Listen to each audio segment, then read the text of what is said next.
Hello and welcome to the Scatterville channel, and today I want to show you guys 5 popular budget PC parts / categories I think you should either avoid or really reconsider getting for your current or next gaming PC. So this video here is a redo of an original one that I posted last month called Budget PC Parts You Should Avoid, and the reason why I am recreating this video is because I felt that a lot of the reasonings that I had in that last video were not that great or well explained, and also on top of that, that original video did have mistakes, and with how quickly the video was gaining traction, I felt like it wasn't adequate to have on my channel in comparison to the rest of my videos. So I wanted to take another crack at it because I know a lot of you guys really wanted this video, so I am going to put it out here for you guys, but I have simplified down my choices with hopefully more concrete evidence and reasonings that you guys can understand. So with that said, I do apologize if I sound like a robot halfway through this video, because I will need to get a little bit nitty and gritty with the details, but I will try to throw in a basic comparison here and there for you guys who may not be the most PC part terminology inclined. And now, a quick word from our sponsor. So for you guys who remember, I just posted a $1,000 gaming PC build guide last weekend, and if you're curious, I did install Windows 10 Pro on that PC, and it is unactivated, but just yesterday, I went ahead and bought a key from VIPSCDkey.com without them knowing. I just kind of did this on my own. I applied my discount code SKScatter, and I got a $14 Windows 10 Pro key, and I took that key, loaded it up on my $1,000 gaming PC, and like that, it's now activated. If you want to buy an inexpensive Windows 10 Pro or home key, I have a link to VIPSCDkey.com along with my discount code at the top of the description of this video. All right, first up, let's talk about the XFX Radeon RX 580 GTS XXX, which is currently Amazon's #1 best-selling computer graphics card. If you type in graphics card on Amazon, it is the first card that comes up, and you don't actually really want to get this specific RX 580 model for a lot of good reasons. So this card was recently brought to my attention by one of the members on my Discord server who bought one for himself as well as one for his friend. Both of them were brand new, and I found that the thermal paste on both of these cards were not that well applied right off the factory. And what this resulted in were probably higher temperatures than what you'd want for a budget graphics card like the RX 580, which could prompt thermal throttling. So I decided to look further into the issue, and I looked on some online forums for this specific RX 580 graphics card, and I found that this issue was not just to them, but it was happening to other users online who bought this card. Some of them had to reapply the thermal paste after purchasing this graphics card brand new, which thankfully lowered the temperature of this card, but still didn't suffice enough because reportedly also the built-in cooler on this RX 580 is not the best either. And why I think this is an issue for you people who may be building your first gaming PC is, why should you buy a brand new graphics card and have to immediately service it after buying it?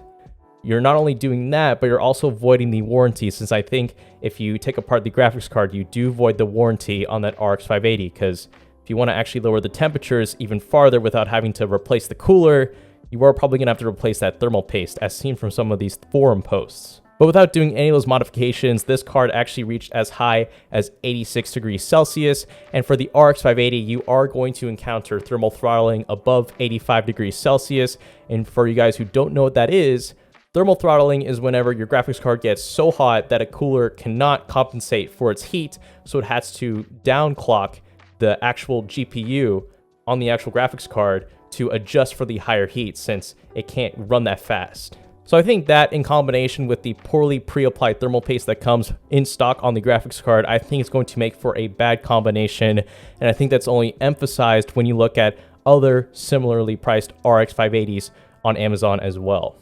So actually from XFX themselves, you can get a Retro Double Dissipation Edition RX 580, which I have one of my hands here, but this one is for the RX 5500 XT 8GB card, and I found that at 100% load, this card actually reached about 72 degrees Celsius on my card, and if you are going to use this probably updated cooler on the 580, I think it'll probably keep it around 75 degrees Celsius, which is already at least 10 degrees cooler than that GTS XXX Edition 580 we were just talking about, and it's the same price.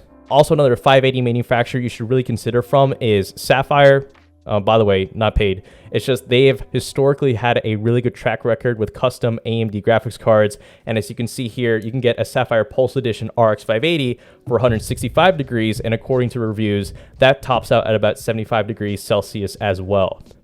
So those two are much better options that are not labeled as like bestseller or Amazon's choice on Amazon.com for the RX 580. And those will give you much cooler temperatures and hopefully thermal paste that you won't have to reapply within the first year.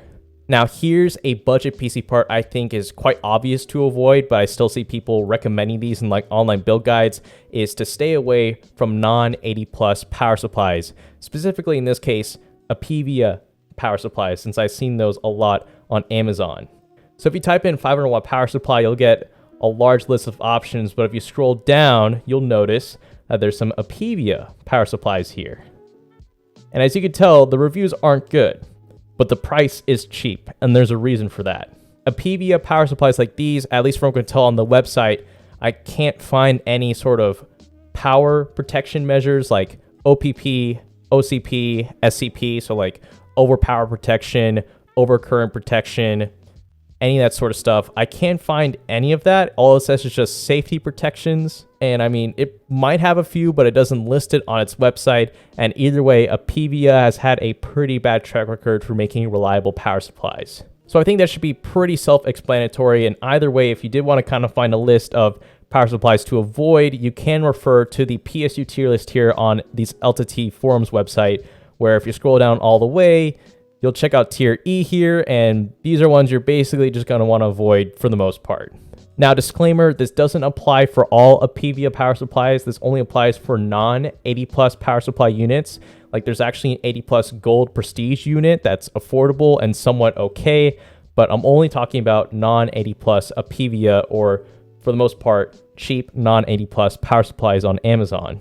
Now, with that being said, I feel like I do owe an explanation here on the Thermaltake Smart 500 watt 80 plus PSU, because I did kind of call out this PSU in my original video.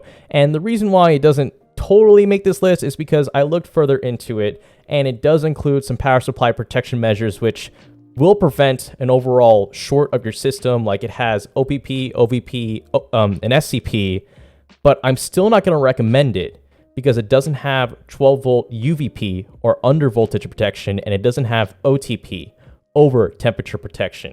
But regardless, still, I mean, it operates up to 40 degrees Celsius, which is all right for a super budget power supply. And from what I've seen, its efficiency is actually a little bit better than 80 plus white.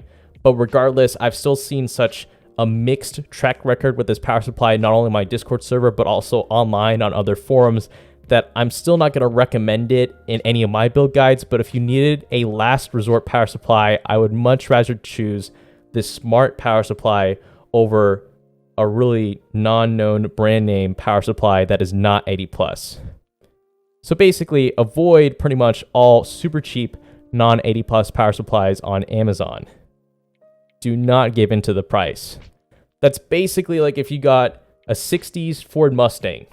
It does the job, but if you get in a collision, not only is the car going to crash, but the fuel tank is also going to explode too, because that's just a design flaw in the 60s Mustang.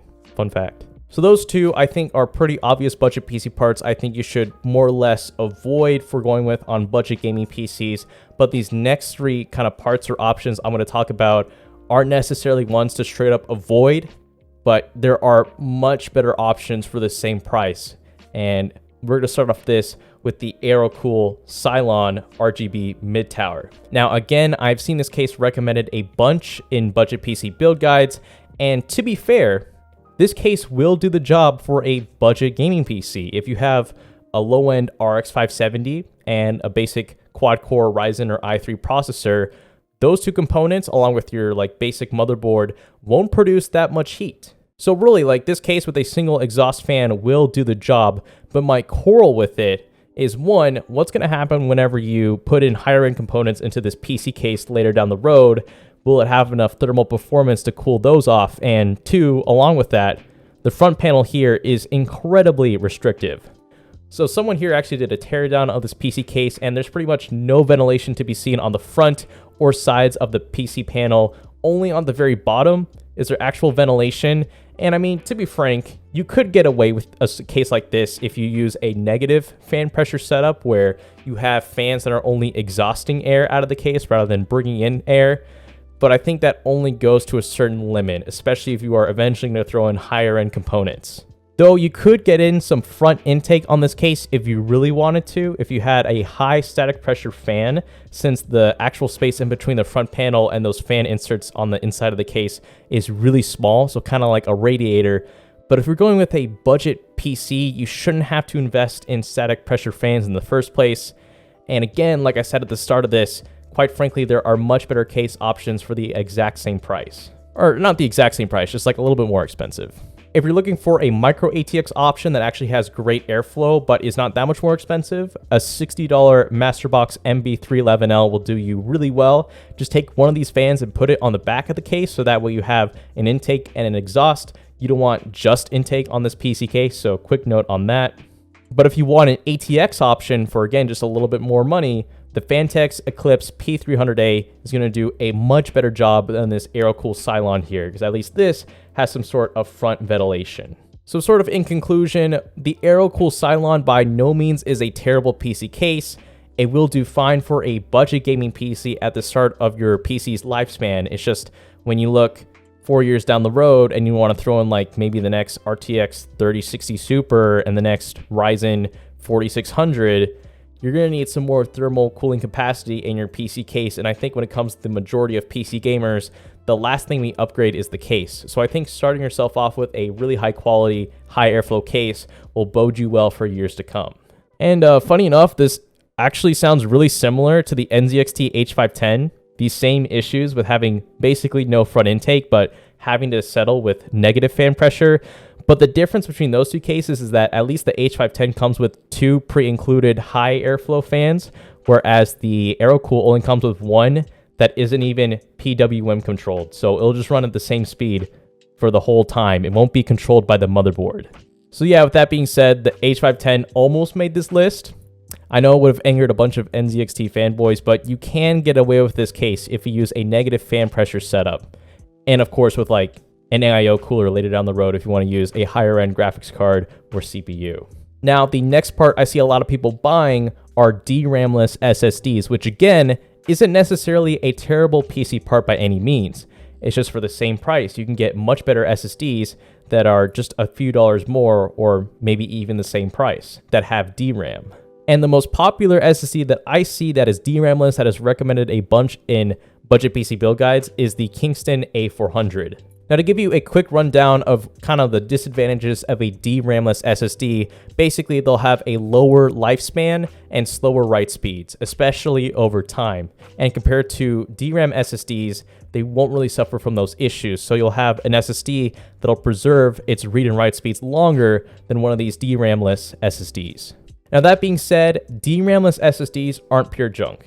There are instances where if you're like creating a gaming PC that's just going to have a DRAM-less SSD that's just going to be read to. So if you're just going to be reading to it a bunch, like if you're just going to use it as a boot drive, that'll be okay. But I think just in general, like I said at the start of this, you can find SSDs with DRAM for nearly the same price, which will just be, in the long run, just a better option to go with. One of those options is a TC Sunbow X3, which you can find one of these that have 480 gigabytes on it, but it's actually cheaper than the A400, features DRAM, and even comes with the SM2258 microcontroller, which checks a lot of boxes when it comes to security and preserving the overall lifespan of your SSD. And that right there is $6 cheaper than that A400 that I just saw you, but you'll get a lot more long-term performance out of this versus that one. But another really proven option, again with the same microcontroller, is the Crucial MX500. This is a little bit more expensive, but it is from Crucial, and that is a really well-trusted brand. So those right there are much better options that you can buy for around the same price as that A400 without any DRAM.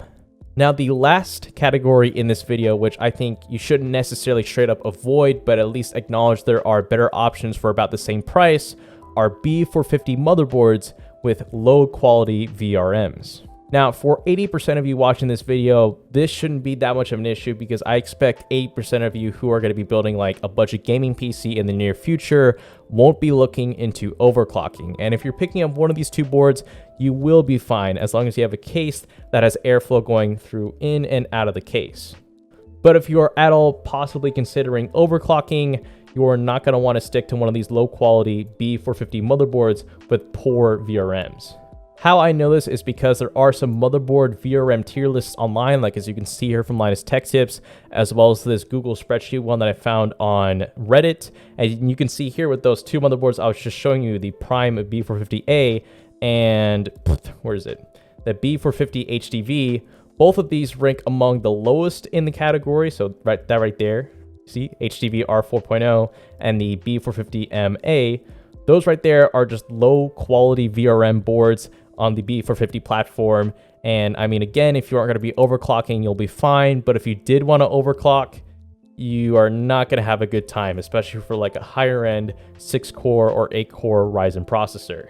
But again, don't get me wrong, like if you're not going to be overclocking, you'll be totally fine in picking up one of these two boards. It's just I think there are better options for the same price. Like one of those being the ASRock B450M Pro 4 motherboards, which have much better onboard VRMs, which again, if you're not going to be overclocking, it's not a huge deal, but if you just want the best motherboard, you can get something that's just much better for only a few dollars more. Or if you just straight up wanted like a really awesome B450 board, getting a higher end MSI B450 board like the Gaming Plus, Tomahawk, Mordor, or even the Gaming Pro Carbon will set you off so much better in terms of VRM performance if you did want to, say, push your CPU. So with all that said, I will have the PSU tier list, this SSD spreadsheet here showing you a bunch of SSDs that either have DRAM or not, and the motherboard tier list all linked in the description below if you want to sort of inform yourself on what are better power supply, SSD, and motherboard options out there. So that is it for this video here, and that's really all I got to say for this video topic. And for those of you who are wondering where the original video went, thank you so much for being patient. It took me a little while to recreate this video, but I finally got it out for you guys because I think, again, there are a lot of popular budget PC part options that are labeled as like the best seller or Amazon recommended that I really think should not be those in the first place, just because they're only ranked there probably due to like the algorithm and their meta ratings or something like that. So if you made it this far into the video, you probably like my sort of video style, and if you do enjoy that, you might want to consider subscribing to the Scatterable channel. But say you're not in that crowd and you don't like subscribing for some reason, I do have 5 other social medias, those being Discord, TikTok, Twitter, Twitch, and an Instagram, all linked in the description below. So with all that said, thank you so much for watching, and this is the Scatterable channel, signing out.